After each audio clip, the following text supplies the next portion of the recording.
Olá pessoal, eu sou o Carlos Nunes, você está no Livros e E-Books e hoje a gente vai conversar sobre Um Conto de Duas Cidades, do Charles Dickens. Eu li esse livro aqui no leitor digital e a minha história com esse livro é interessante, porque eu já tive essa edição física, inclusive essa mesma que eu mostrei, só que, como eu disse aí já em vídeos anteriores, alguns livros dessa coleção, obras-primas ou grandes sucessos, dependendo da edição, ela muda de nome. Eu não gostei da leitura e desfiz de alguns volumes que eu tinha. E agora, isso já ainda na adolescência. E agora, muitos anos depois, eu estou relendo alguns deles e aí percebendo sim a real importância e a real grandeza desses clássicos. E eu tinha quase certeza que eu tinha lido Um Conto de Duas Cidades e não tinha gostado, por isso ele foi embora. Só que lendo agora essa edição aqui, eu percebi que na verdade eu não li coisa nenhuma.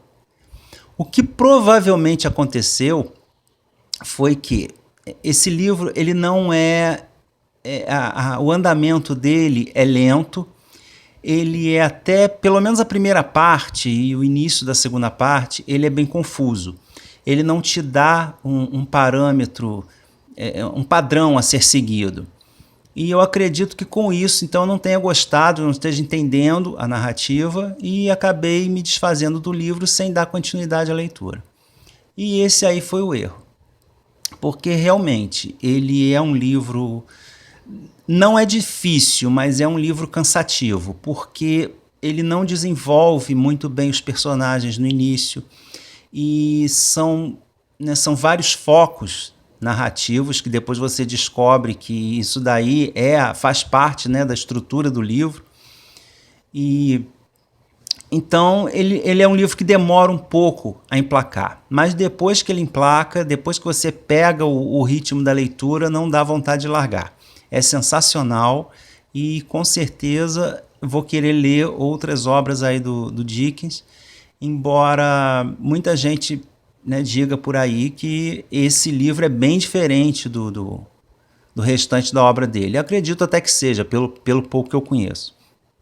Do Dickens não se tem muito o que falar, Ele é simplesmente, acho que depois do Shakespeare, ele é considerado o maior escritor da Inglaterra. E ele já foi um sucesso ainda em vida, sucesso editorial, inclusive, era um dos poucos autores aí na história que conseguiam já viver da sua escrita. Escrevia para as massas, escrevia livros, na época ainda folhetins, que diziam o que falavam da vida do povo cotidiana, da pobreza, de toda aquela situação que a Revolução Industrial gerou na Inglaterra. E é justamente isso que que dá a diferença desse livro aqui. Esse livro ele foi escrito em 1859, foi lançado aí em fascículos, em jornais, folhetim, como era, em capítulos.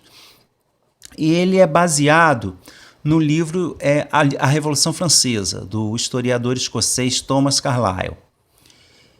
E ele, escrito algum tempo depois da Revolução, ele, como é muito feito hoje, nos dias de hoje, os escritores pegam um fato histórico e desenvolvem ali uma trama paralela, uma história de amor, uma aventura paralela, tendo como pano de fundo o fato histórico. E foi exatamente isso que o Dickens fez aqui. Ele pegou a Revolução Francesa e encaixou ali uma história que se passa ao mesmo tempo na França e em Paris, na França, e em Londres, na Inglaterra. Por isso se chama Um Conto de Duas Cidades. E essa dualidade, que já começa no título, ela fica e ela permanece pelo livro todo. Ele, já desde o início, um parágrafo sensacional que dá início ao livro, aquele era o melhor dos tempos e o pior dos tempos. e por aí vai, já é citação famosa já por aí. E essa dualidade vai pelo romance inteiro.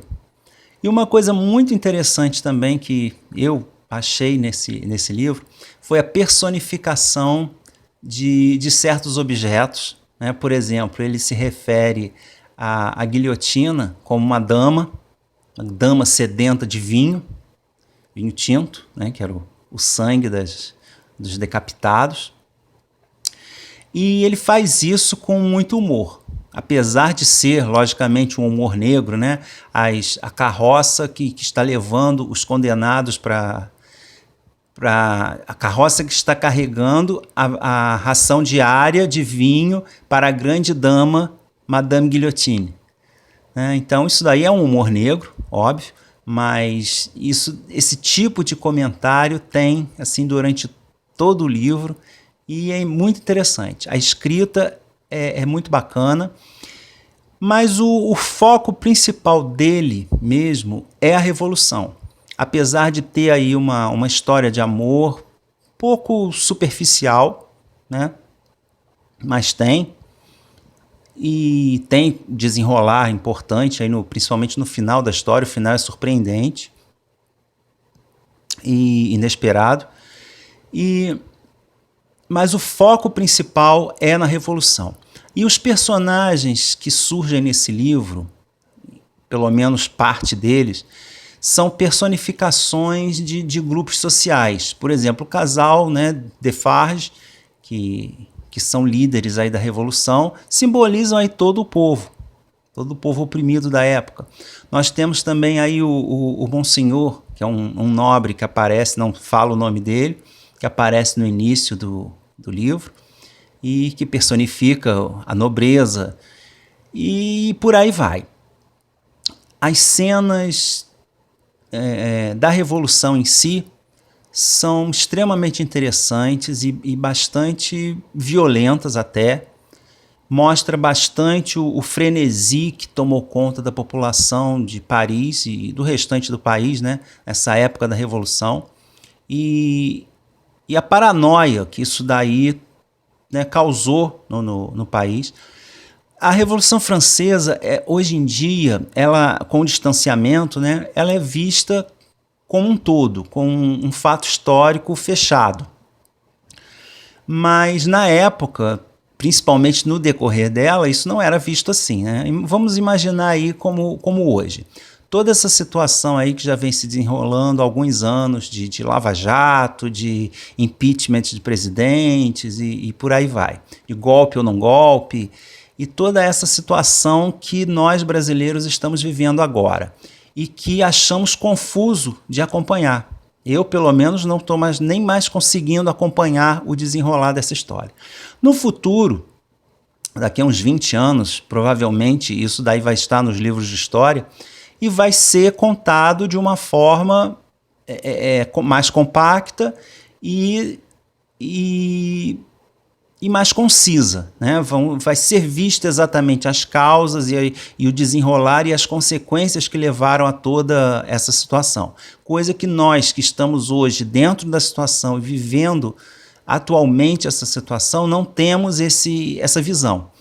E é mais ou menos isso que acontece. Quando nós estudamos a Revolução Francesa, nós vimos um fato fechado e o povo se rebela e dá início ao período do terror, e dali surge o Napoleão e por aí vai. Só que nessa época, por estar próximo ainda relativamente próximo dos fatos e por ser narrado de dentro do povo, no momento em que está acontecendo, a situação da Revolução é colocada de forma diferente. Simplesmente o povo se revolta contra a situação opressiva que viviam e não se sabe exatamente a que isso vai levar e não tem uma coesão, um objetivo direto, um plano de ação.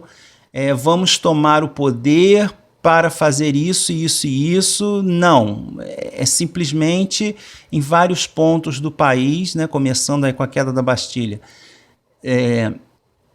o povo vai tomando as rédeas do poder e a coisa vai se desenvolvendo de uma forma meio arbitrária e bastante caótica, né? Então, é dessa forma, e isso eu achei muito interessante, porque isso a gente não acha nos livros de história, né, sobre a Revolução Francesa. E achei bastante interessante a forma como o Dickens colocou isso, né? Tem personagens aí memoráveis. A base da história, né, dessa história paralela que ocorre, a chave de toda essa história é um médico francês que ele ficou preso por motivos que só serão revelados no final do livro. Ele ficou preso durante vários anos na Bastilha, é libertado, só que essa prisão, esses anos todos na prisão afetaram a mente dele. Então ele se reúne a um advogado que ficou responsável pela administração dos bens dele, faz a reunião dele com a filha, que ele não sabia o destino da filha e a filha achava que o pai tinha morrido. Então esse advogado reúne os dois e a partir daí a história se desenvolve, surgem aí outros personagens e com a trama transitando o tempo todo aí entre Paris e Londres, estoura a Revolução e depois esses personagens, né, têm que voltar à França no auge da Revolução, no auge da perseguição, da loucura aí toda da guilhotina. E aí sim é que ocorre o ápice do livro, tá? Então, basicamente é isso, não tem mais muito aí que falar. É um livro que merece ser lido. Por conta dessa lentidão, né? Até porque o livro, a minha edição pelo menos, ela tem muitas notas, e quem lê aí em e-book, né, sabe que ler notas, abrir as notas em e-book não é tarefa lá muito simples. Então isso atrasa bastante a leitura e tira, em alguns momentos, achei algumas notas até superficiais e atrapalham o ritmo da leitura. Por conta disso, eu não dei nota máxima ao livro, mas a história é sensacional, a narrativa do Dickens é ótima, é muito bem humorado e uma narrativa muito boa. Pretendo, com certeza, ler aí as grandes obras dele, né? Já tenho o Grandes Esperanças, tenho o David Copperfield. E é isso, né? No momento eu recomendo, não dou nota máxima por conta dessa lentidão, mas no Scoob lá eu dei nota 4 para ele. Mas é uma leitura altamente recomendada, simplesmente eu não sei por que eu me desfiz da minha edição física. É um livro que realmente vale a pena, principalmente para quem gosta aí do assunto. E por conta disso, né, já me interessei também por um outro livro. Esse aqui é A Sombra da Guilhotina, também de uma inglesa também, Hilary Mantel. Um calhamaço, são 700 e poucas páginas, mas ele é considerado a melhor obra até hoje já escrita sobre a Revolução Francesa. E já estou com ele também, e será aí uma das minhas leituras futuras. E quando eu vier, quando eu fizer essa leitura, eu volto aqui para contar para vocês, tá bom? Por enquanto é isso. Se tiverem a oportunidade, não deixem de ler Um Conto de Duas Cidades, do Charles Dickens, e a gente volta a se ver no próximo vídeo, tá bom? Se você gostou, curta, divulgue aí para seus amigos, assine o canal para receber sempre as novas atualizações. Tá bom? Tchau para vocês.